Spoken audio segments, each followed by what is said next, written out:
saludo enorme.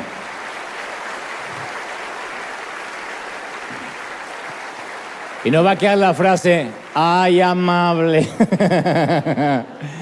Creo que eso es tu semilla, eso es lo que puede cambiar la vida a dos ancianos que nunca hubiesen sospechado que la vida les podía cambiar a esa edad. A los 80 y tantos años, un regalo sin nada a cambio, con todo pago, con incluso con lo que en Cuba, insisto, es un lujo, ellos ya lo tienen, y cada vez que ofrendes, o cada vez que vayas a trabajar, cuando mañana vayas a trabajar, si eres parte de los que siembran en River, quiero que sepas que tu esfuerzo, el subirte al freeway, el ir a trabajar, el aguantarte un jefe con mal humor, compañeros que a lo mejor no son los mejores, tiene un fruto, y este es el fruto que hace feliz a gente que no conocemos, pero que tenemos recompensa, ¿sí o no? Por cuanto lo bendecimos por estos pequeñitos. ¿Estamos listos, gente? Digan esto, estoy listo. Muy bien. Yo quisiera pedirte que me prestes toda tu atención. Yo sé que me la prestas siempre, porque este es un mensaje para sincerarnos, para ser brutalmente honestos, que no es lo mismo, digo siempre, que ser honestamente brutos. Eso es otra cosa. Yo necesito contar hoy con vuestra honestidad intelectual y vuestra honestidad espiritual, y para eso quiero que hagamos un trato, que abras la mente en la medida de lo posible, que digas, Señor, ensancha el sitio de mi mente, y yo prometo, por mi parte, abrir mi corazón y transmitirte lo que creo Dios me ha dicho que diga. Esto para los que están aquí, en la iglesia local, a los que ven del otro lado. Y dicho esto, quiero ir al grano, al centro mismo del asunto. Muchos psicólogos a través de los años, de las décadas, han discutido acerca de la teoría que nuestra vida adulta es determinada por nuestros genes. Como que uno no tiene mucho para discutir, no hay mucho que hacer. Fluye, corre por nuestras venas nuestro comportamiento, nuestro carácter. Dicen que tiene que ver con los genes. Otros dicen que no. Afirman que nuestro comportamiento de adulto tiene que ver más con el medio ambiente en el cual crecimos. Lo cierto es que los adultos fuimos moldeados por aquello que vivimos cuando niños, y nuestras fortalezas y debilidades fueron influenciadas por aquel primer entorno, sea una mezcla de genes, una mezcla del contexto, o sea una de las dos cosas. Cuando llegamos a la vida adulta tuvo que ver con nuestra niñez. De manera que todas las disfunciones de nuestra edad adulta también han sido modeladas o influenciadas por nuestra niñez. Yo suelo siempre pensar qué niñez habrá tenido Adolfo Hitler, por ejemplo, para transformarse en ese monstruo que luego el mundo entero conoció. ¿Qué le habrá pasado de niño? No intento culpar a nadie, digo, ¿qué niñez habrá tenido? ¿Qué traumas habrá atravesado? Tampoco lo quiero disculpar, solamente me pregunto. Y también para bien, ¿quién habrá afectado la niñez de Billy Graham? ¿Quién habrá impactado la niñez de quien luego fuera la Madre Teresa? Insisto, todos las personas de edad adulta y los frutos de esa edad adulta están enraizados en nuestra niñez. La autoestima, nuestra seguridad, nuestra sexualidad, nuestra manera de pararnos ante la vida, nuestra forma de gestionar la felicidad. Tiene que ver con nuestra niñez. Todo esto está plantado, queramos o no, en el suelo de nuestros primeros recuerdos, nuestras primeras experiencias, sesgos, definiciones. Y dentro de cada adulto, cada uno de nosotros, habita el pequeño niño que lo precedió. Ese niño está allí, sobrevivió, está dentro del cuerpo adulto. Hay un concepto psicológico para describir a los niños que no pueden desarrollarse físicamente, ya sea porque no fueron bien nutridos, bien alimentados, o no recibieron el afecto incluso necesario, y a ese síndrome se lo conoce en términos médicos como depravación enana. O sea que por alguna razón no lograron crecer y desarrollarse. Y en términos espirituales también hay muchos adultos que son enanos, pigmeos en sus emociones, en su personalidad debido a muchas carencias, no necesariamente de alimentación, pero carencias afectivas de su niñez. El corazón de un niño puede resultar herido de muchas maneras, especialmente cuando en algún momento se nos obliga a madurar o a crecer demasiado rápido, cuando algún infortunio, alguna tragedia nos hace quemar etapas, porque ese día perdemos la inocencia, ese día muere la niñez.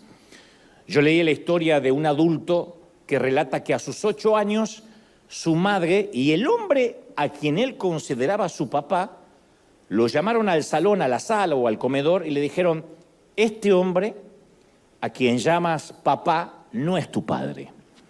Tu verdadero padre nos abandonó hace muchos años. Yo me volví a casar con este hombre, este es tu padrastro. Y este hombre que cuenta la historia, que ahora es adulto, dice: yo recuerdo cada pequeño detalle de aquella mañana. Recuerdo el aroma del café, el color del sofá, el sonido de los pájaros que provenían de una ventana entreabierta, el vestido que mamá llevaba puesto, las galletas que estaban sobre la mesa. Todos los demás recuerdos se me borraron, pero ese día fue como una fotografía mental. Es porque el tiempo se detuvo ahí. Fue el punto de inflexión en mi vida y ese día fue el funeral de mi inocencia. Ese día yo dejé de ser un niño. No es que odiara a mi padrastro, era enterarme que me habían mentido gran parte de mi niñez. Después supe de otro hombre que tenía 10 años, cuando su padre se quitó la vida, dejó una nota a la madre del chico que decía: te adoro, pero yo ya no quiero seguir viviendo. Quiero decirte que te amo profundamente, a ti, al niño, y me encantaría que le dejes mi reloj. Y luego se sentó en el garage, el hombre, mientras que el auto estaba encendido, llenaba el ambiente de monóxido de carbono. Sucedió un sábado de otoño por la mañana. Y ese día, ese papá tenía que llevar a su hijo a un partido. En vez de eso se apartó, decidió apartarse para siempre de sus vidas. ¿Qué puede hacer un chiquito de 10 años con un trauma así? Porque el mundo se le terminó, la vida se le terminó tal como lo conocía aquel sábado por la mañana. El escritor Mark Twain dijo alguna vez que cuando muere alguien a quien amamos profundamente es como cuando nuestra casa se incendia. Pasan muchos años antes que entendamos o comprendamos toda la extensión de la pérdida. Uno no se da cuenta lo que perdió cuando nos dan la noticia de la muerte, durante el funeral, ni siquiera durante el duelo.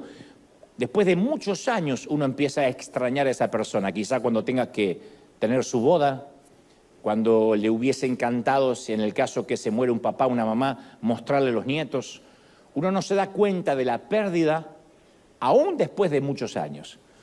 Conocí a otro adulto que decía: mi padre fue misionero en África, cristiano, pastor, predicador, y yo siempre me sentía que para él los africanos eran más importantes que yo, su propio hijo. Y yo solía pensar que si acaso él tuviera la foto de algún niño en su billetera o en su celular, sería la de un niño africano, no es la mía.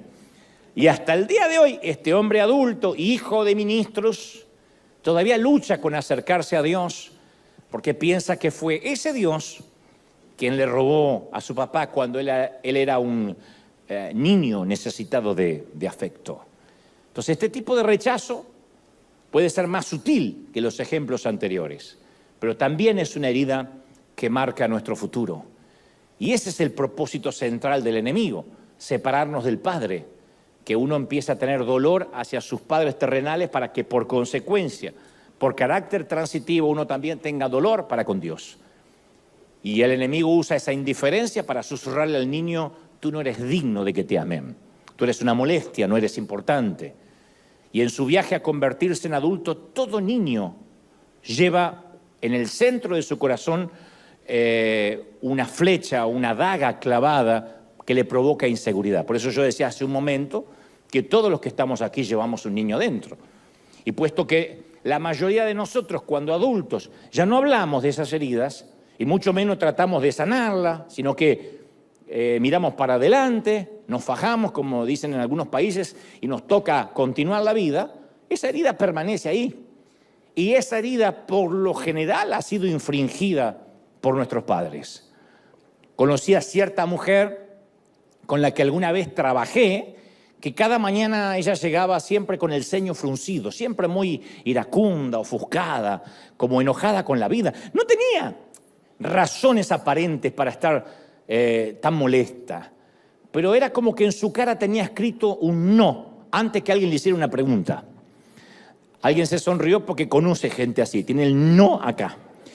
Y ella podía encontrarle el lado negativo a cualquier situación, una mujer relativamente madura, grande, y siempre trataba de hacerle las cosas difíciles a los demás.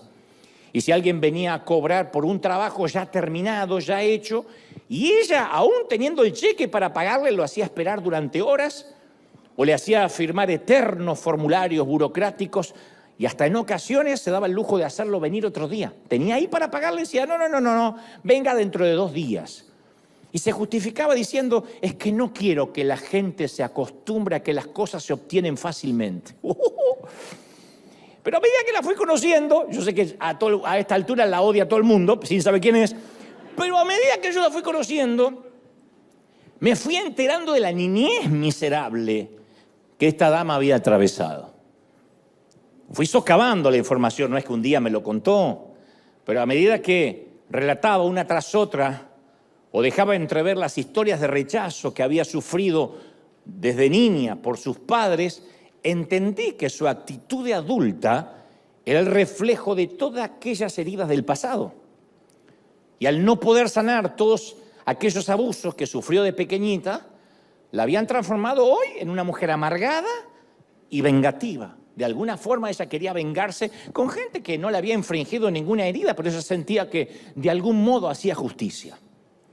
Otro hombre relataba que todas las noches se sentaba a la puerta de la oficina de su padre, una oficina que tenía un despacho que tenía en su casa, que siempre estaba cerrada con llave desde adentro. Su padre era un adicto al trabajo y no tenía tiempo ni afecto para el niño. Y este hombre, ahora adulto, contaba entre lágrimas cómo se sentaba a sus 9 años al otro lado de la puerta y le escribía notitas a su papá y se las pasaba por debajo esperando que también por ahí abajo llegara alguna nota de respuesta. Ni siquiera esperaba que le abriera la puerta. Pero nunca hubo respuesta. Ninguna. Nunca. Y el mensaje que él procesó como niño es, yo no soy amado. Yo no soy importante. Yo digo siempre, las heridas de la niñez tienen una memoria repugnantemente buena, porque nos las acordamos, pero también tiene unas destrezas interpretativas abismalmente pobres, porque nuestra comprensión es el proceso digestivo de la mente. Y uno procesa las cosas cuando niño de diferente manera que si uno fuera adulto. Pero el tema es que si aún de adultos nuestra comprensión sigue siendo infantil, llegamos a conclusiones inmaduras. La comprensión infantil, lo que uno le parece que sintió, o la conclusión que sacó cuando teníamos 9 años, 5 años, 7 años, esa comprensión infantil es la más peligrosa de todas, especialmente en un adulto lastimado.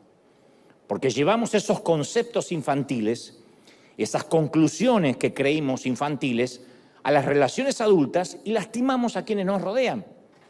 Porque si de chiquititos sentimos que no fuimos amados, eso es lo que vamos a transmitir. Inseguridad, que nadie nos ama, porque es lo que creímos comprender. A lo mejor fue así, pero a lo mejor es lo que creímos comprender.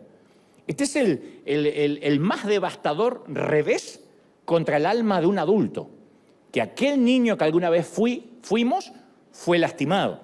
El salmista David escribió en el Salmo 127:3 una nota fascinante respecto de los hijos, de los vástagos. Él dijo, he aquí, herencia de Jehová son los hijos, cosa de estima el fruto del vientre. Y luego agrega y dice, como saetas, como flechas, en manos del valiente, así son los hijos habidos en la juventud. Bienaventurado el hombre. Cuando habla de hombre no habla de género, habla de hombre y de mujer, habla del ser humano. Bienaventurado el hombre que llenó su aljaba de ellos. La aljaba es el sitio donde se colocaban las flechas. Lo habrán visto en alguna película, en alguna ilustración, donde de aquí atrás sacaban las flechas. Ahora, ¿por qué David compararía a los hijos con las flechas? Bueno, a mí se me ocurre que tal vez era una metáfora para definir el potencial de ser lanzados hacia el futuro. O quizás él estaba tratando de decirnos que los niños van donde sus padres los lancemos. Yo fui la saeta de mis padres, la flecha de mis padres. Ellos ya han partido, pero esta flecha sigue elevándose al viento, se mantiene. Yo soy la demostración científica de que ellos alguna vez existieron. Tú eres la demostración científica de que tuviste padre. Te pudieron haber abandonado, pero padres tuviste. Nadie nació clonado, que yo sepa que esté aquí. Entonces, cada adulto es la flecha que alguien más disparó. Pero algunas de esas saetas a veces se parten en la aljaba. Algunas de esas flechas a veces se rompen cuando todavía no fueron lanzadas, cuando no fueron adultos. Algunos los llaman niños maltratados. Algunos dicen, no, son víctimas. Y algunos prefieren llamarlos estadísticas. A mí me gusta llamarlos, no es que me gusta, pero prefiero llamarlos flechas rotas. Porque cuando esas heridas quedan en el corazón, no es que necesitan solo sanidad interior o empoderamiento o repetir 2 o 3 clichés, 3 frases. Necesitan un milagro divino. Cuando uno fue herido de chiquito, necesita un milagro divino. Si nuestro automóvil sufre una falla menor, una rueda pinchada, la podemos llevar a cualquier lado. Hay que salir del paso. Pero si sospechamos que el auto tiene un problema más serio, hay que llevarlo a la agencia donde lo compramos, si es posible, el sitio de la marca del auto. Porque nadie conoce su producto mejor que el fabricante. ¿Es así, sí o no? Y cuando se trata de las heridas de la infancia, no es solo una rueda pinchada. No es algo que podemos decir, bueno, lo resuelvo y ya, al cabo soy adulto. Porque una de las mayores trampas del enemigo es robarnos el interés en esto. Es meternos indiferencia en esto de que no hace falta pensar en qué me pasó, ya pasaron tantos años. La frase que más ama el enemigo es, no hace falta revolver el pasado, ya el Señor hizo todas las cosas nuevas, lo cual es una gran verdad. Hay gente que dice, yo no sé por qué hay predicadores que andan revolviendo el pasado cuando el viejo hombre ya quedó atrás. Y etimológicamente tiene razón. Pero la gente que suele decir esto, ya el viejo hombre quedó atrás. Yo conozco de hecho un querido predicador muy legalista que vive condenando a todo el mundo y de tanto en tanto cuenta como su padre lo molía a golpes cuando era un niño. Así como la secretaria o esta persona que yo conocí, que de tanto en tanto se le escapaba su niñez traumática. Cuando veas a alguien que lastima, que castiga, que es intransigente, hipertérrito, te vas a dar cuenta que es un niño asustado, lastimado, que no pudo sanar. Entonces, aun cuando el Señor hace todas las cosas nuevas, si no permitimos que Dios sane nuestras heridas, vamos a seguir lastimando a otros. Entonces, convengamos que olvidar no es adquirir amnesia. Significa permitir que el Señor quite lo infectado y que la herida se sane, como cuando pica una avispa y hay que quitar el aguijón. Si no quitamos el aguijón, va a seguir doliendo. Una vez que sacamos el aguijón de la avispa, la sanidad es inevitable. Y hoy es un día en que vamos a quitar el aguijón. ¿Estamos de acuerdo, sí o no? Hoy no vamos a quitarlo nosotros, vamos a permitir que el Señor lo quite, ¿sí? Ahora, la vida me ha enseñado que la madre de cualquier milagro es la compasión. El padre de un milagro siempre es el Señor, pero la madre es la compasión. El poder de sanar está en el poder de amar a esa persona. Podemos construir los templos más bonitos, los arenas más sofisticados, los podemos decorar con luces, con la más fina tapicería, con adornos, pero si las flechas rotas no encuentran amor dentro de estas paredes, aun cuando aceptan a Cristo, solo van a ser adultos heridos fingiendo estar sanos.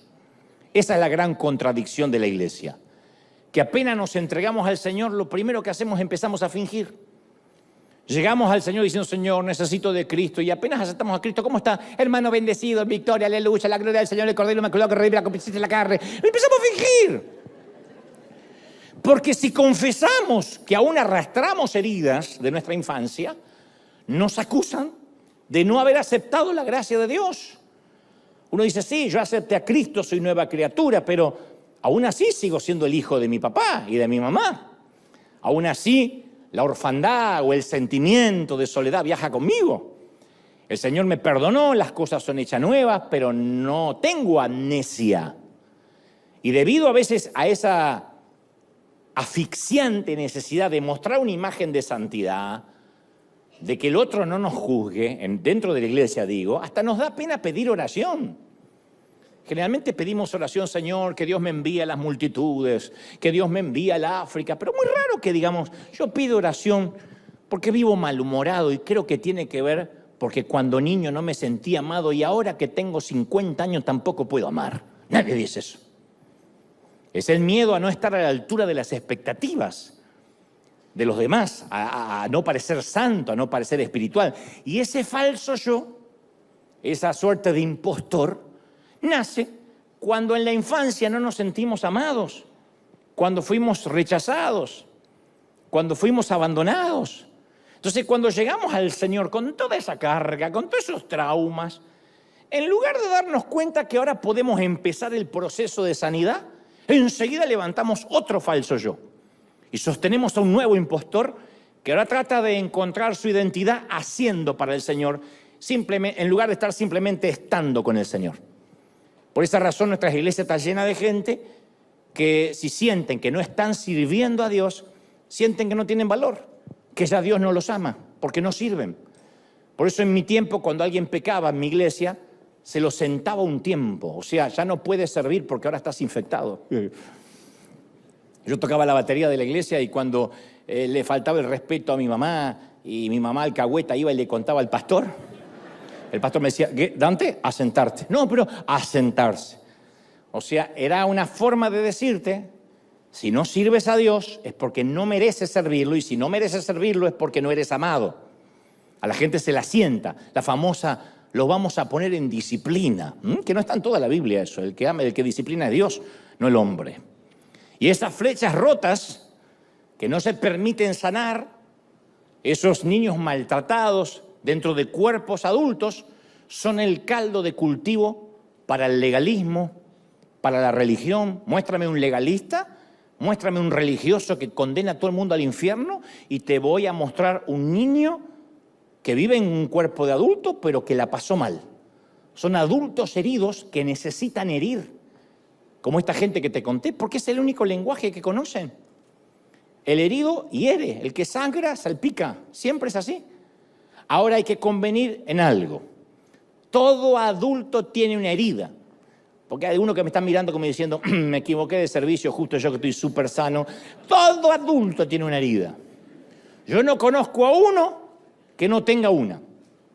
Y el que dice que no, es un hipócrita con heridas que no lo quiere reconocer. Entonces, no importa cuán buena pudo habernos parecido nuestra niñez, no importa cuán maravillosos pudieron haber sido nuestros padres, te aseguro que no fueron perfectos. Tu madre es una hija de Eva. ¿Y qué pensaron que iba a decir? ¿Tu padre es un hijo de Adán? Yo le decía a mi papá, hijo de Adán. ¿Era un hijo de Adán? De manera que no hay forma de atravesar esta vida sin resultar herido. Nosotros vamos a herir, lo vamos a decepcionar a nuestros hijos. Por tu salud mental lo tienes que saber. Me miran diciendo, ay no, yo no sé. Porque también eres hijo de Adán e hija de Eva. Entonces las heridas pueden venir también de otras fuentes, no solo de los padres, de un hermano, de un tío, de un primo, de un maestro, de un extraño. Pero que vienen. Vive lo suficiente y saldrás herido.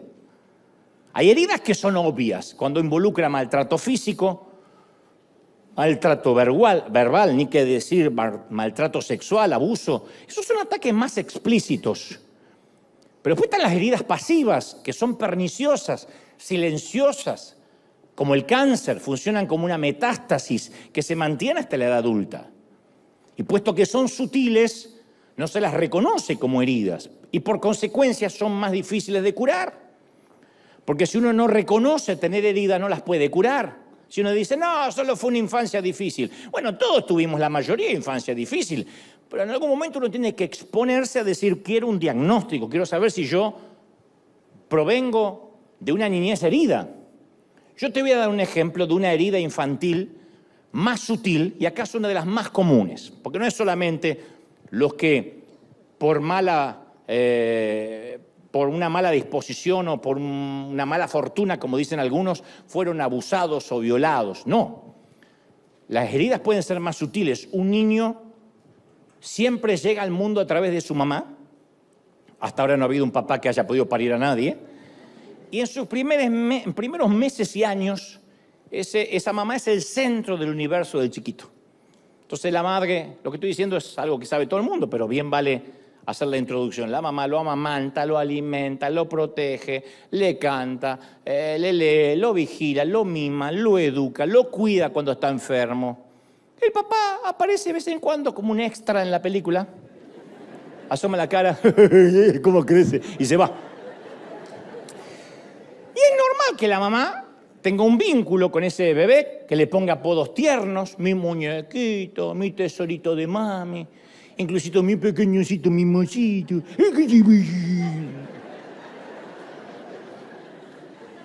Y el nene dice, nací en una casa de retrasados mentales, ¿por qué me hablan así?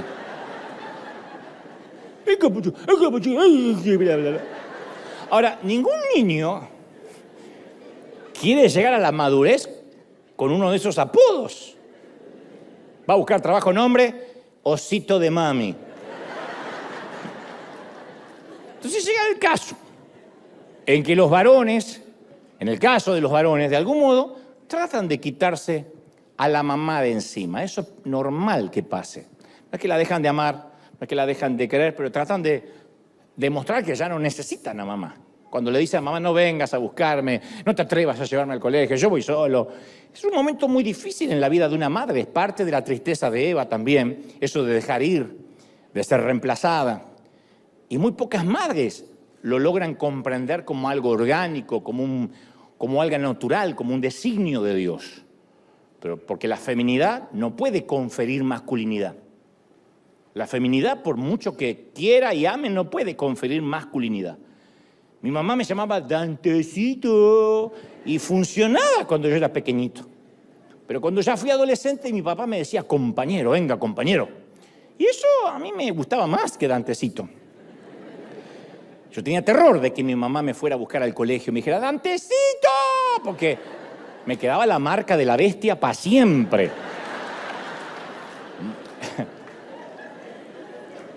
Pero mi papá decía, compañero, ¿cómo va? Y eso me gustaba. Entonces hay mujeres que no están justo acá, están en el otro servicio, pero para que les cuenten que quieren que sus hijos llenen el vacío del alma que sus esposos han dejado en ocasiones, que eso también es una forma de perversión. Perversión es desviarse del uso natural. En este caso es poner sobre los hombros de un niño una carga emocional para la cual no está preparado. No está preparado para acompañar a la mamá separada, a la mamá divorciada. Él está preparado para ser hijo.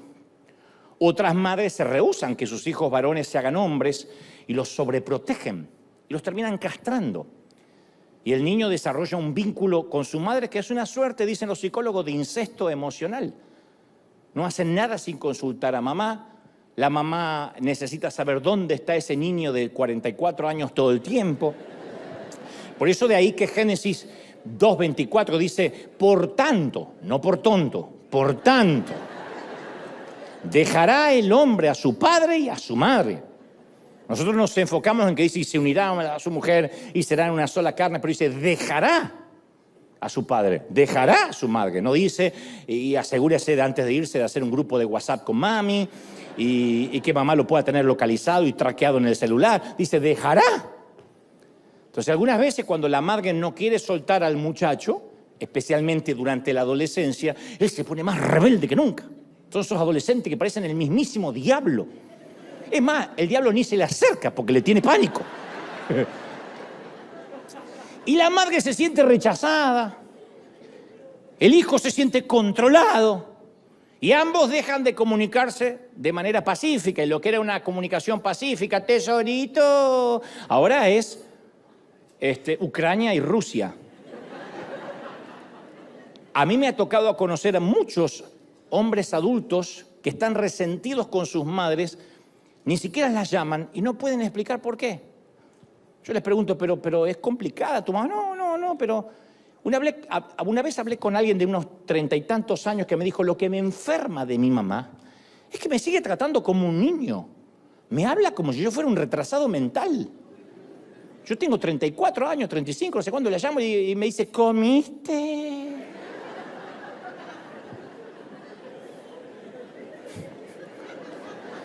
O sea, de alguna manera, la relación con su madre lo hacía sentir que subestimaba su masculinidad.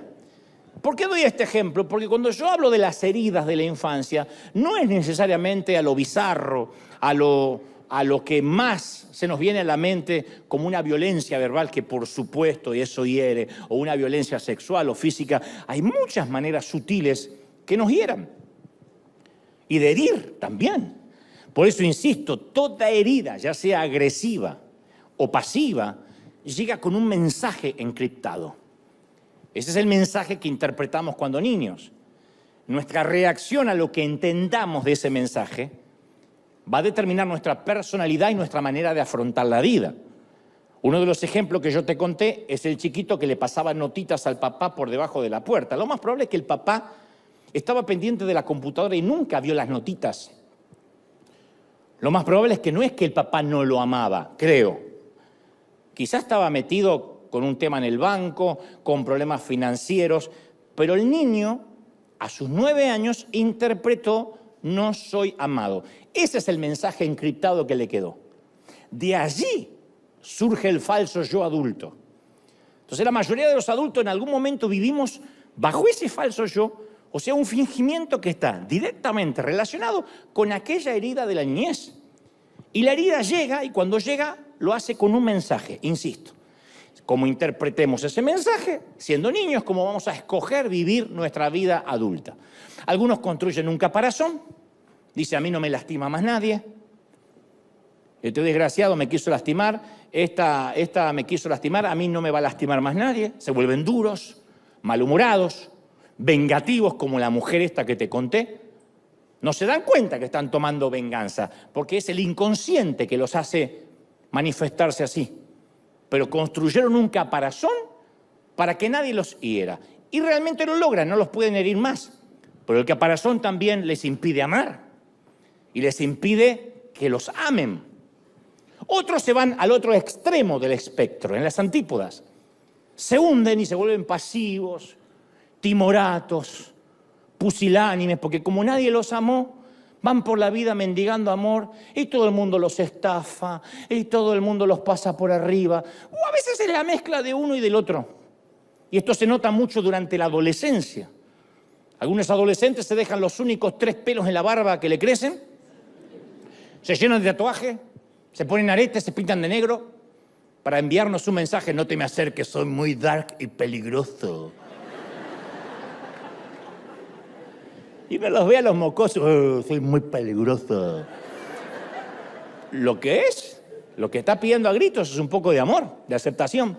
Y después está el otro tipo de adolescente que se va al otro espectro, que todo su lenguaje corporal, toda su vestimenta es exactamente lo contrario. Sigo siendo un niño, yo sé que tengo 18 años, pero no me exija. Quiero jugar con mis jueguitos. Y uno dice, ¿cuándo va a madurar? No quiere madurar. Porque no quiere que le exijan nada, no quiere responsabilidades. Entonces, en el centro de todo hay una profunda inseguridad y heridas que, si no son sanadas, lo van a seguir por el resto de la vida.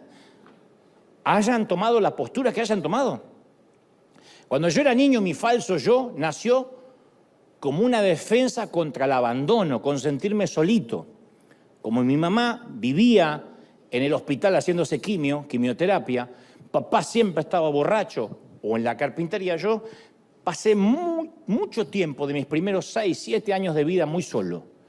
Entonces algo me dijo dentro de mí, Dante, nunca más, cuando ya tenía 7, 8, 9, 10, Dante, nunca más seas tú mismo, porque a nadie le gusta como eres, ¿no ves que te dejaron solo?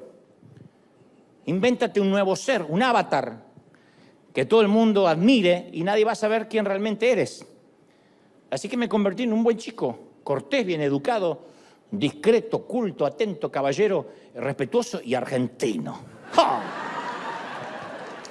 Leí mucho, dibujé mucho, pero me sentía acosado todo el tiempo con el terror del abandono y la sensación de que no había nadie ahí para mí, que no me amaban. Entonces aprendí que dibujando me daban ese reconocimiento y la aprobación que yo siempre buscaba con desesperación. Y me construí un blindaje que cubrió mis emociones. Y mientras tanto el impostor se presentaba de manera pública, ese mi otro yo, y mostraba que yo era alguien que no le interesaba ni el cariño, ni el afecto, que estaba más allá del bien y del mal. Y ese gran divorcio entre mi cabeza y mi corazón perduró hasta los primeros años de cristiano y de ministerio.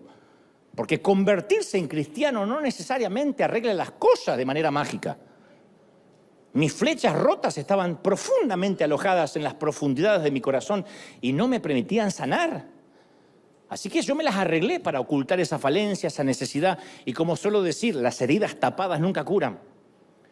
El apóstol Pablo le escribe a la iglesia de Éfeso y en Efesios 5:12 dice: las cosas que se hacen en secreto son aquellas que avergüenzan a las personas aún al mencionarlas. Pero cualquier cosa, dice Pablo, que es expuesta a la luz, será iluminada, y lo que es iluminado se convierte en luz. No se pierdan esto. Cualquier cosa que sale a la luz es iluminado. Parece algo infantil. Pero lo que es iluminado refleja también luz. Entonces Dios no solo quiere perdonar nuestros hechos vergonzosos, sino que incluso quiere convertir nuestra oscuridad en luz para otros. Y a veces en un vano intento de no querer resolver nuestro pasado, privamos a los demás de nuestro don de sanidad. No podemos sanar cuando estamos heridos. Si ocultamos nuestras heridas por miedo, por vergüenza, nuestra oscuridad interior no puede ser ni iluminada y mucho menos convertirse en luz para los demás. ¿Cómo un adulto herido desde niño va a sanar a otro adulto? Por eso hay tantos predicadores dando palos y mandando gente al infierno, porque la mayoría son niños heridos. Creen que Dios es como el padre o el padre que no tuvieron. Insisto, un adulto herido hiere. Un adulto sanado, sana. Un adulto oscuro, oscurece. Un adulto iluminado, ilumina. Alguien tiene que decir, quiero ser de esos últimos, ¿o no? Ahora, Dios no desea que nuestra historia termine así. Bueno, Él es una flecha rota. Entonces, uno tiene que recordar que Jesús, cuando enseñó acerca del corazón del Padre en la parábola del Hijo Pródigo, allá en Lucas 15:20, dice, todavía estaba lejos el Hijo perdido, el pródigo. Cuando su padre lo vio, se compadeció de él. Salió corriendo el papá, fue a su encuentro, lo abrazó y lo besó. Y no eran besuqueros como los argentinos. No. Era Medio Oriente, no acostumbraban a besar, pero fue tanta la compasión que lo abrazó y lo besó. Dios siempre vendrá en busca del niño, no importa lo viejo que seamos. Dios siempre va a venir a rescatar ese niño que fuimos, ese niño que alguna vez se fue apartado, enojado, y nos va a decir que somos su hijo amado. Hay un pasaje magnífico en Jeremías 31:20 que dice, Efraín es para mí mi hijo amado, es el hijo que más quiero. Yo creo que no hay otro pasaje tan tierno en las Escrituras como eso, es el hijo que más quiero. Aun cuando lo reprendo, cuando lo reto, no dejo de acordarme de él y mi corazón se conmueve por él y tengo una gran compasión cada vez que lo veo. A mí me gusta reemplazar Efraín por Dante. Y puedes reemplazar Efraín por tu nombre, pero a mí me gusta Dante. Para mí es mi hijo amado. Es el hijo que más quiero. Tomá, pongan su nombre. Aun cuando lo reto, cuando lo reprendo, no dejo de acordarme nunca de él. Mi corazón se conmueve cuando lo veo y tengo una gran compasión. Cuando mi estima quiere dañarse, cuando quiero recordar viejas heridas, yo digo, el Señor dice que soy su hijo más amado, que se compadece, que le encanta verme, sana todas las heridas. Entonces, Dios trae ese amor y esa sanidad al huérfano de nuestro interior. Ese niño que necesita saber que es amado. Los adultos solemos avergonzarnos de nuestras heridas, pero no tiene que ser así. Desde el mismo principio nuestra existencia estaba destinada a ser desesperadamente dependiente. Como el árbol, dijo Jesús, y sus ramas. El Señor dijo en Juan 15:5, ustedes son las ramas, yo soy el tronco, separado de mí, nada pueden hacer. Y no se está burlando de nosotros. No lo dice como suspirando, cómo me gustaría que maduren, y no me necesiten tanto, che. No, estamos hechos para depender de Dios. Y nada en nosotros funciona bien sin esa unión con Cristo. Pero hay una mala parte en nosotros que por todos los medios hace que no querramos depender de Dios. Y más los varones. Nos cuesta decir, yo sí quiero depender de Dios. Es como que tenemos esa cosa de macho que no dependemos de nadie. Y nuestra cultura encima nos muestra personajes como Wolverine, James Bond, Tony Stark. Esos hombres de verdad que lo único que tienen en común que no necesitan a nadie, que son solitarios.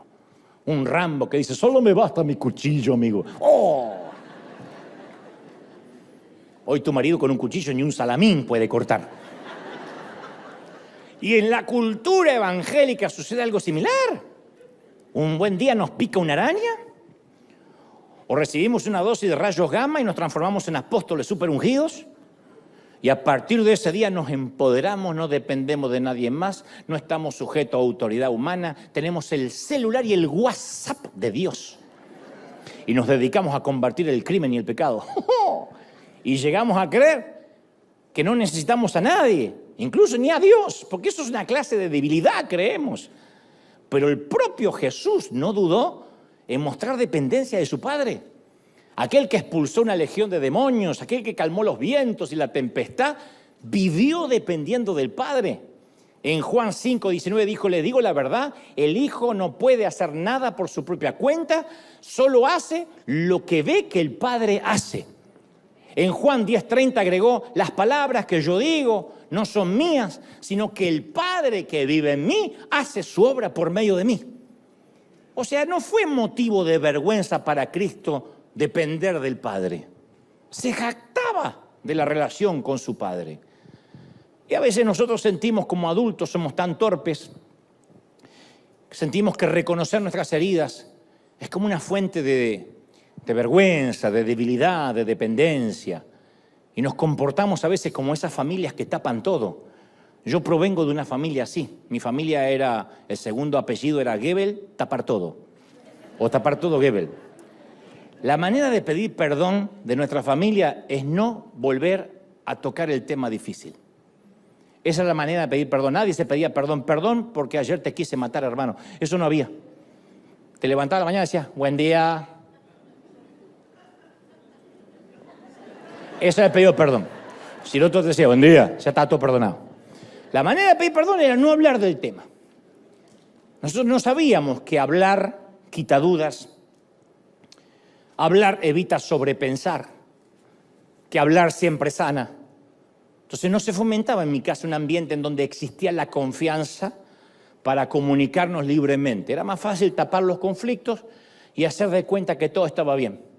Entonces mamá tenía temas de los cuales nos prohibía explícitamente hablar. Mi mamá era Maduro y Fidel Castro reencarnado en una mujer.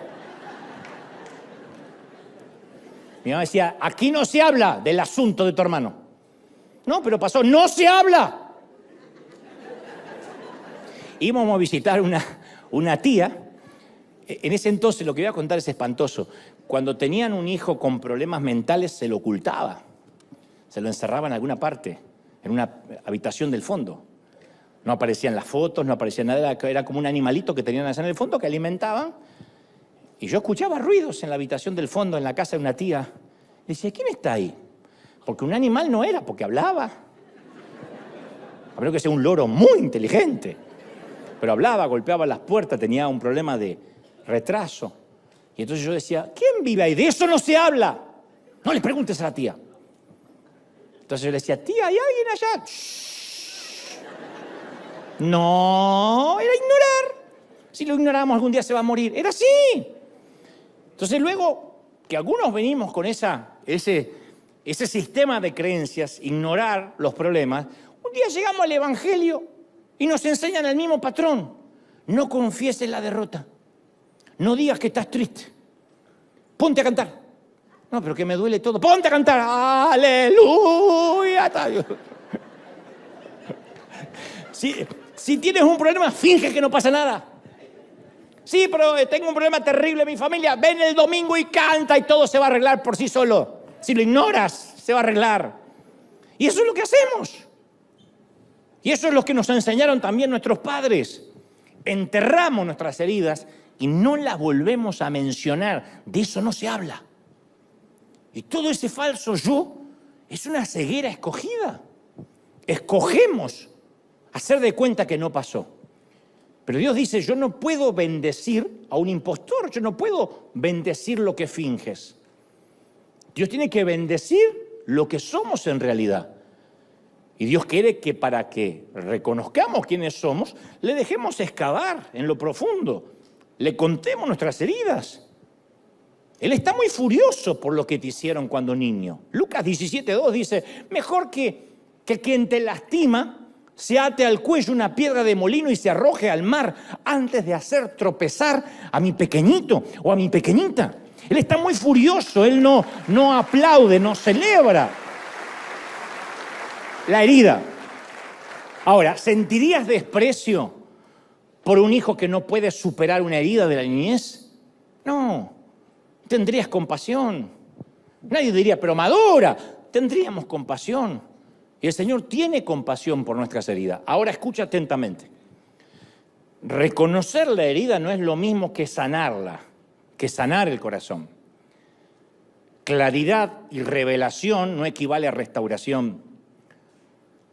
Mucha gente se queda con la revelación, pero no se restaura. Es como aquel que pasa por al lado tuyo y te roba el celular. Y tú dices, ¿me robaste? Y él dice, ay, sí, perdón. ¿Qué falta después de eso? Que te devuelva el celular. Pues dice, perdón, y se lo lleva.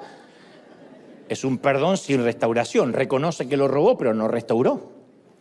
Entonces uno puede decir, sí, es verdad, qué infancia difícil que tuve, ¿eh? Bueno, voy a seguir molestando al mundo. Y te vas y sigues con tu vida. No, el solo hecho de que entendamos de que tenemos una herida o que podríamos tener una, no la cura. Tenemos que ser intencionales respecto a nuestra sanidad. Tenemos que tomar esto tan en serio como si el médico te estuviera diciendo, mire, tiene cáncer. Así que hay que comenzar el tratamiento ya. No el lunes, ya. Porque recién cuando nos animamos a reconocer nuestras heridas, ahí recién somos capaces de perdonar a quien nos hirió. Empezamos a sanar, por ejemplo, cuando logramos ver que nuestros padres a lo mejor actuaron así porque ellos también arrastraban sus propias heridas que nadie les ofreció sanar. Yo no voy a justificar a mi papá y a mi mamá, pero cuando yo de grande me enteré lo que ellos habían vivido, yo digo, caramba, soy afortunado de que no me molieron a golpes, a como lo que tuvieron que pasar. Entonces uno empieza a comprender que para perdonar, uno dice, bueno, a lo mejor ellos también arrastraban heridas, pero perdonar es una decisión, no es un sentimiento, es un acto de voluntad. Porque posiblemente nuestros padres, algunos no estén ni vivos para pedirnos perdón. Entonces no es algo que tenemos que sentir. Si nos abusaron o nos lastimaron, no es algo que vamos a esperar sentir. No vamos nunca a sentir nada bueno. ¿Cómo uno va a sentir perdonar al abusador? Eso no se siente, ni en 1.000.000 de años. Entonces no esperemos perdonar hasta tener el deseo de hacerlo porque se nos va a ir la vida. Una vez que uno toma la decisión de perdonar por uno, no por el otro, ahí empieza el proceso de sanar los sentimientos. Puede que lleve mucho tiempo sanar cómo nos hicieron sentir, pero nunca es al revés. Nunca se sanan los sentimientos para luego estar listo para perdonar. Cuando yo ya no tenga más dolor, voy a perdonar. No va a pasar nunca, porque la herida va a estar ahí siempre. Uno decide perdonar para que el dolor empiece a amainar, empiece a irse. Y quiero que entendamos esto, como dije antes, es muy necesario no ignorar las heridas. Hay toda una teología evangélica de decir, lo pasado quedó atrás, no lo piense más, pero la gente sigue arrastrando las heridas y fingiendo. Yo creo que está buenísimo revolver lo que estaba tapado, sacar el apósito y ver que había una herida pútrida debajo. Porque si uno no saca a relucir la herida de nuestra niñez, si uno no visita el núcleo emocional de nuestra vida, nuestro perdón siempre va a estar incompleto. En primera instancia tenemos que reconocer, número uno, que la herida existe. Número uno, la herida existe.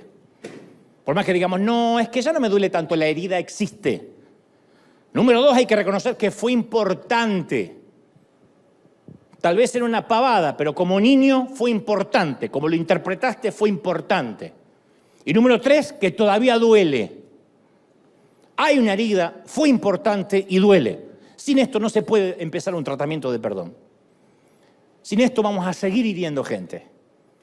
Sí, tuve una herida. Sí, fue importante y todavía duele. Y cuando hablo de importante, di todos los ejemplos, todo el espectro. No hace falta que necesariamente haya sido un abuso, una violación. A veces puede ser un destrato, una indiferencia, un ninguneo, se dice en algunos países. Pero sí, para mí fue importante. Entonces recién puede empezar el proceso de perdonar. Pero si decimos, no, yo ya lo superé, para mí no fue importante, yo casi me olvidé, ya ni me acuerdo, eso decía mi papá. Mi papá era un maltratador con sus hijos, con sus nietos, no podía demostrar afecto, pero cuando uno le decía, papá, ¿sufriste de chico? No, yo ya ni me acuerdo. Al no reconocer la herida no iba a sanar nunca. Nunca podía perdonar porque no la reconocía. Y si decimos, por el contrario, bueno, es que yo me lo merecía. De alguna forma yo no fui un buen hijo. Yo estuve parte de la culpa. Eso tampoco hace que uno pueda perdonar. Porque si uno distribuye la culpa, tampoco va a poder entregar un perdón completo. El verdadero perdón dice, mamá, papá, estén aquí o en la eternidad, o quien sea, un extraño, eso estuvo mal, me importó mucho, me lastimó, me traumó, me marcó la vida adulta, pero ahora que llegué a Cristo, te libero de toda esa culpa porque decido ser sano. ¿Estamos de acuerdo, sí o no? Decido ser sano. Yo escucho a muchos cristianos que les encanta vivir en el antiguo pacto, porque les inculcaron eso de Jeremías 17:9, que dice, engañoso es el corazón, mi corazón es engañoso, mi corazón es perverso. No, mi querida, no, mi viejo. Eso ya no lo es. Hay que leer el resto del libro. En Jeremías 31:33 dice Dios, hablando de la época de la gracia, dice, yo daré mi ley en la mente y la escribiré en su corazón y yo seré a ellos por Dios y ellos serán mi pueblo. O sea, el Señor nos dio un corazón nuevo. Por eso Pablo declaró en Romanos 2:29, la verdadera circuncisión está en el corazón y se hace por el Espíritu, no por la ley. El que tiene la circuncisión en el corazón, por el Espíritu recibe la aprobación de Dios y no la de los demás. ¿Me escuchaste? Tu corazón es bueno. Hayas tenido la infancia que hayas tenido, hayas sido un mal hijo, un buen hijo, un mediocre hijo, tu corazón es bueno. Tu corazón es bueno. Cristo ya lo cambió. ¿Estamos de acuerdo, sí o no? Y cuando Dios nos mira, me mira, cuando Dios me mira a mí, ve el hombre que tenía en mente cuando me creó. Entonces no le preguntes a tu cónyuge, no le preguntes a tu pareja, ¿cómo crees que me ve Dios? ¿Qué pensará de mí? No le preguntes a los seguidores de las redes. Esos son los que gritan hosana de una vereda si aprueba su doctrina, y si haces algo que no les gusta gritarán crucifícale del otro lado de la vereda. Tampoco le preguntes a tu pastor, no me preguntes a mí acerca de qué piensa Dios acerca de ti. Pregúntale directamente a Dios ¿qué piensas de mí? Y sigue haciendo la misma pregunta hasta que reciba la respuesta, hasta que te diga, eres mi hijo amado. Sí te voy a dar todo el amor que no te dieron. Sí te voy a apapachar, te voy a abrazar. Alguien tiene que decir amén. Yo no confío en un adulto que nunca sufrió, porque es un adulto que finge. Yo nunca dejo que se me acerque un adulto que no ha enfrentado una herida. Los que ocultan sus heridas y se hacen los superhéroes suelen ser farsantes, unos canallas, vende humo. ¿A quién llamaríamos a las 2 de la mañana cuando todo se derrumba a nuestro alrededor? ¿A quién llamarías? Yo no llamaría a un motivador que me hace repetir frases. Yo no quiero en esos momentos clichés ni frases evangélicas trilladas. Yo quiero que alguien me diga algo conmovedor, profundo. Yo llamaría a alguien que ha transitado el mismo camino que ahora estoy transitando. Si tienes un problema en el matrimonio, tú no quieres a la hermana que llega y te dice que el diablo no separe lo que Dios juntó, hermana. Si yo me aguanto al gordo, usted se aguanta al suyo. No, tú quieres una que no te haga preguntas, que diga, te comprendo, no vine a juzgarte, vine simplemente a abrazarte. No vine a chismear, a ver qué pasó, quién engañó a quién. Yo lo que vine es a estar contigo.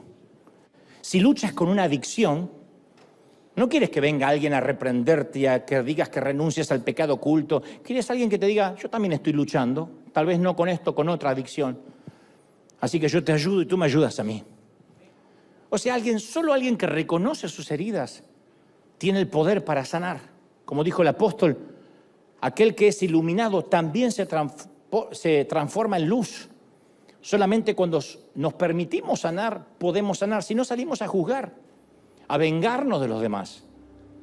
Y por eso, antes de finalizar, yo quiero regalarte algo que alguna vez leí, pero está dedicado a todas las flechas rotas que en algún momento se quebraron en la aljaba, se quebraron cuando niños. Una carta abierta a aquellos que de chiquititos sintieron que la vida les produjo un crack y eso determinó su vida adulta hasta el día de hoy. De tanto en tanto yo me la leo a mí mismo, me la repito a mí mismo porque me hace bien. Digo, le hablo al niño que fui, al Dantecito y al compañero. Le digo, querido Dante, querido niño, ese niño que alguna vez fui, me dirijo a ti hoy, después de escuchar este mensaje, después de años de ausencia, porque hoy por fin pude volver a verte. Sentado ahí, estás sentado en un oscuro y solitario rincón de mis adentros. Y estás allí con la mirada perdida. Te ves tan pequeño, tan frágil, tan solo, cansado de librar 1000 batallas, agotado de soportar cargas que no te corresponden porque eres un niño. Y yo sé que has llorado y yo sé que has gritado y nadie escuchó jamás tus súplicas. Yo sé que me has necesitado, pero yo no he estado ahí porque la religión me enseñó a ignorar el pasado y a no sanarte. Así que yo hoy quiero pedirte perdón, pequeñito, pequeñita, por toda una vida adulta dándote la espalda. Perdón por no haber querido verte, por no haber querido oírte, por no haber querido aceptar que eres parte de mí. Te dejé en el pasado y me olvidé de las heridas abiertas. Sabes, no me justifico, pero siempre es más sencillo dejar todo atrás. Y durante años guardaste ese dolor profundo. Qué ironía, ¿no? Te abandonaron y yo de adulto te vuelvo a abandonar. Y ahí están todas tus heridas, el primer abandono, el primer rechazo, el primer abuso, el primer bullying, la primera traición. Y te abandoné en ese proceso en esa tarea de enfrentar los daños colaterales. Perdón por no comprender que ese trabajo no te correspondía, niño, no tenías las herramientas para hacerle frente. ¿Cómo es posible que yo le pida a un niño que comprenda, que perdone y saque un aprendizaje del sufrimiento? Gracias, porque sé que hiciste lo que pudiste. Sé que diste todo de ti para que saliéramos adelante. Gracias por haber intentado comunicarme por todos los medios posibles que necesitábamos sanar. Cada ataque de ira que tuve como adulto era tu voz recordándome que no vamos a permitir que nos humillen de nuevo. Y por eso me hice un adulto iracundo y siempre me quiero llevar a todos por delante. Cada vez que le suplico a alguna pareja por un poquito de amor o de sexo, es tu miedo suplicándome que no permita que nos vuelvan a abandonar. Las veces que no me atreví a acercarme a las personas o a mostrarme como soy, era tu pequeña mano diciendo: no nos expongamos otra vez a un nuevo rechazo. Siempre intentaste cuidarme. Con los escasos recursos de un chiquito, tú siempre tratabas de mantenerme a salvo. Y te prometo que hoy, a partir de este mensaje, nunca más volverás a estar solo. Porque el reino de los cielos es entender todo como un niño. Ahora, al fin que te he encontrado, no quiero dejarte más. Te libero del peso. Me comprometo a permitir que Dios intervenga a corazón abierto hasta sanarnos. Tomo las riendas de mi vida y asumo mi papel de adulto. Deja que desde ahora Dios y yo, niño, cuidemos de ti. Te prometo hacer todo lo necesario para zanjar el pasado. Los recuerdos no van a limitarnos nunca más. No van a controlar nunca más nuestra vida adulta. Te prometo amarte, amarme y amar a Dios por encima de todo. No sé cómo te ignoré tanto tiempo. Y no sé cómo pudiste estar tanto tiempo sin mí. Cuando uno le dice eso al niño, es cuando uno empieza a sacar la herida. Quizá tenga que llorar, las lágrimas. Es un regalo de Dios. Por algo puso los lacrimales en los ojos, para que todos pudieran ver de que te estás purificando. Ya no somos una flecha rota, abandonado en la aljaba. Somos una saeta que Dios ha lanzado al espacio otra vez. Y cuando alguien te pregunte, dile: soy una flecha restaurada, que en este mismo momento sigo elevándome al viento. Sigo llegando a mi destino. Vamos a darle un aplauso grande al Señor de señores. ¡Aleluya! Cuando te pongas de pie, dale un aplauso grande a celebrar de que Él ha hablado hoy. De que Él nos ha tocado en lo profundo hoy. ¡Bendito sea Dios! ¡Aleluya! Todos celebra al Rey de Reyes, al Señor de señores. Bendito eres. Y luego, levanta tus manos al cielo, por favor, si puedes. El levantar las manos es una señal de rendición. Has visto que cuando asaltan, dice: esto es un asalto, y levantamos las manos. Bueno, lo mismo es cuando levantamos las manos ante Dios. Me rindo. Aquí estoy desarmado, aquí está mi corazón. Mantén la mano en alto y dile: Señor, gracias por tanto. ¿Cómo te ama el Señor, pequeña? ¿Cómo te ama? Todos orando, todos. Deja que el Señor sane, que el Señor restaure. Toma la decisión de perdonar a aquel que te molestó íntimamente, a aquel que abusó, a aquel extraño que entró en tu habitación y te robó lo más preciado que tenías, aquel padre ausente, aquella madre que los dejó, te dejó. Dile: Señor, es esta mañana, esta tarde, esta noche, conforme el uso horario de cada sitio, que venimos ante tu presencia. Y Señor, perdónanos y ayúdame a perdonar. Todos. Levanta las manos al cielo, todos. Los que tengan el bautismo del Espíritu, intercedan en lenguas. Los que no, abran la boca como el Señor les dé para adorar. Pero todo el mundo orando. Me encantaría escuchar tu oración, Señor. Señor, perdóname y ayúdame a perdonar. Libero a mis padres de toda culpa. Libero a mi padrastro. Libero a aquel tío. Libero a todos aquellos que intentaron dañarme. Los libero, los dejo ir. Abre la cárcel, abre la celda y déjalos ir. No importa si están vivos o no, pero es la decisión para empezar a sanar, para que la metástasis se empiece a remitir, se empiece a retroceder, para que el cáncer empiece a desaparecer, para que tu carácter cambie y fundamentalmente para que no repitamos la experiencia con nuestros hijos, para cortar el círculo vicioso, porque no nos damos cuenta y estamos diciendo las mismas frases de nuestros padres. No te das cuenta, estás terminando siendo tan controladora como tu madre. Y lo que más detestaba de ellas es lo que miras ahora en el espejo. No nos damos cuenta y empezamos a ser fríos y adictos al trabajo como papá. Y ese cariño que algún día necesitamos, hoy no lo entregamos tampoco a nuestros hijos. Y nos volvemos a justificar que lo hacemos por ellos, que trabajamos de sol a sol por ellos.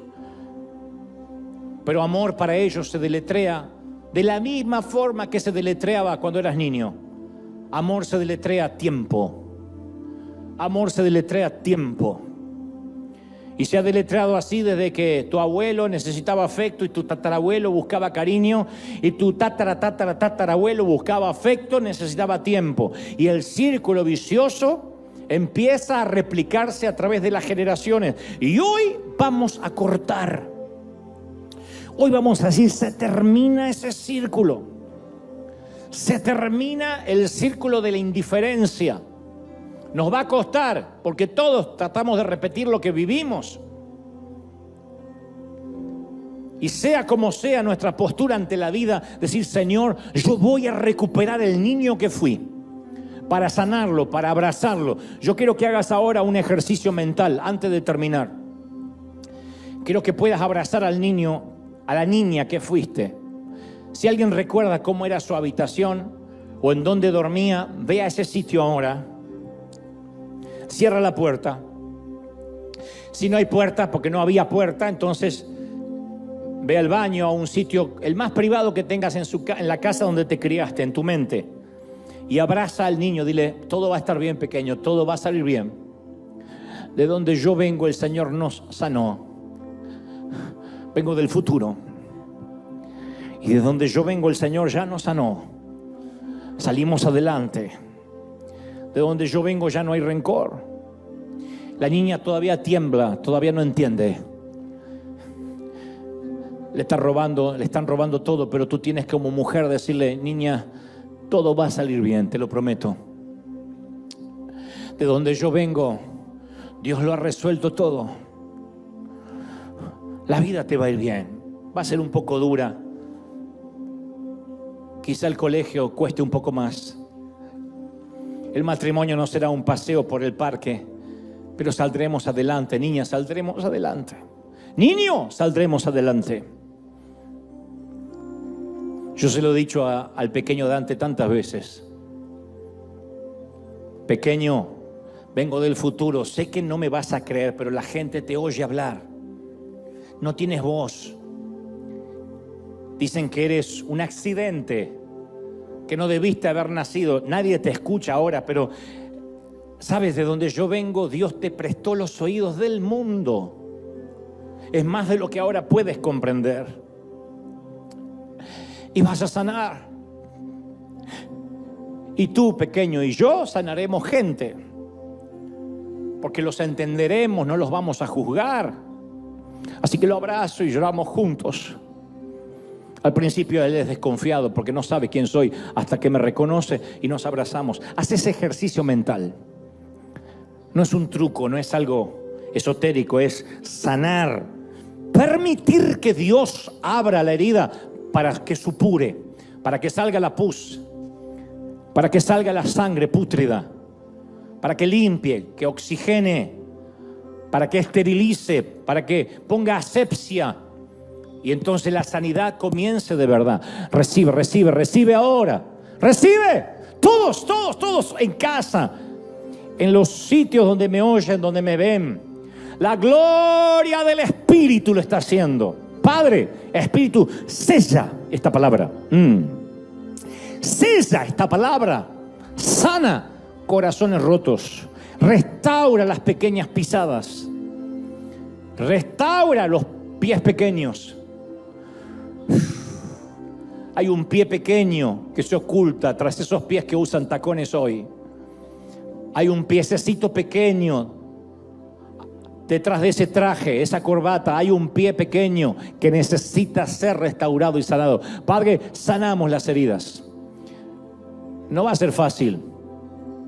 Será un camino cuesta arriba, será un tratamiento que intencionalmente hemos de tomar.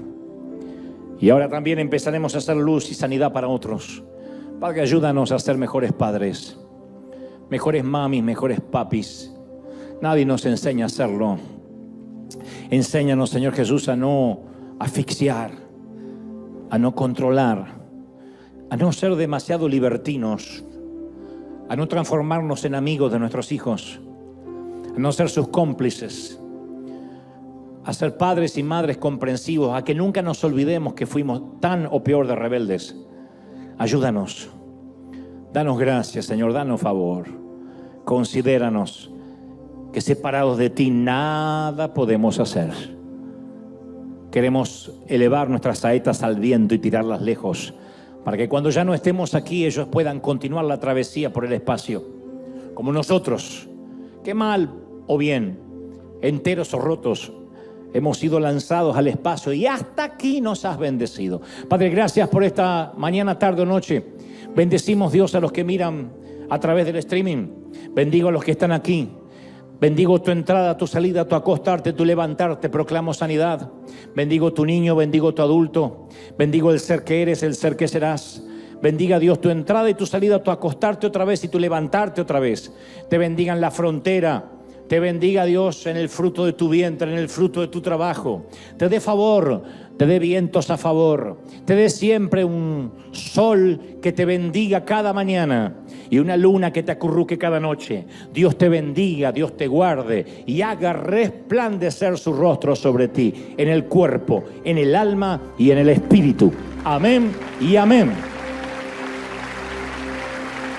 Niños, hasta el domingo que viene. Chau, chau, chau, chau. Bendiciones para todos.